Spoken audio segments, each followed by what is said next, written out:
नमस्कार. श्री ब्रह्मचैतन्य महाराज गोंदवलेकर प्रवचन. आज 12 जून. परमार्थ साधने हाच आपल्या जन्माचा खरा हेतू. द्वैतामध्ये सुख आहे तर एकामध्ये सुख आणि आनंद आहे. आपण एकामध्ये राहिलो तर आनंद मिळेल. हे जगत पुष्कळ भासले तरी ते एकच आहे.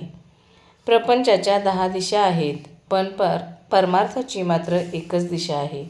तिच्याकडे आपण लक्ष लावावे. काही न करणे अर्थात मनाने हा खरा परमार्थ होय. परमार्थामध्ये उपाधी मुळीच नाही. नाही म्हणजे किती नाही, तर मी सुद्धा तिथे नाही. प्रपंच हा द्वैत आहे, त्याचे अवडंबर मोठे असणारच.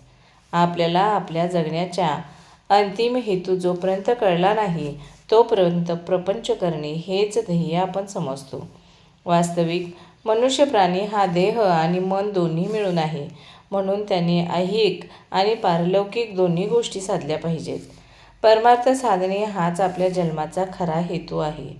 व्यवहारात द्वैताशिवाय आनंद नाही, म्हणून परमार्थात मानसपूजेत पाहिल्याने मी आणि परमात्मा अशा द्वैताने सुरुवात करावी लागते. जोपर्यंत परमार्थ आपल्या हाडीमासी खेळला नाही तोपर्यंत आपल्याला वाचनाची गरज आहे.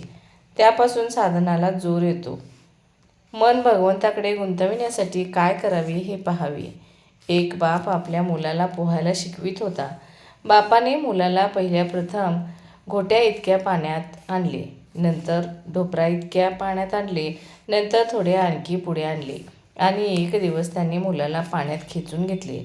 त्याप्रमाणे आपले गुरु आपल्याला परमार्थ शिकवित असतात. आपण पाण्यात उतरले पाहिजे. देहाने प्रपंच केला पण तो फळाला येत नाही, म्हणून संतांनी नामस्मरणाचा मार्ग सांगितला. पण आमचे शहाणपण, आमचा अभिमान नाम घेण्याच्या आड येतो. त्याला काय करावे? हा अभिमान दुसरा कोणी उत्पन्न करतो असे थोडेच आहे. आपल्या ध्यानातही येत नाही. इतके सूक्ष्म असे वासनेचे बीज आपल्यात कुठेतरी दडलेले असते.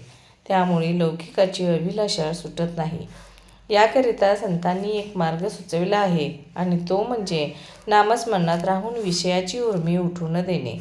प्रपंचातली विघ्ने ही सूचनावजा असतात, ती आपल्याला जागी करतात. जन्माला आलो तो भगवंताला ओळखण्याकरिता हे विसरू नये म्हणून विघ्नांची योजना असते. विघ्ने ही आपण भगवंताच्या जवळ जाण्याकरताच येत असतात.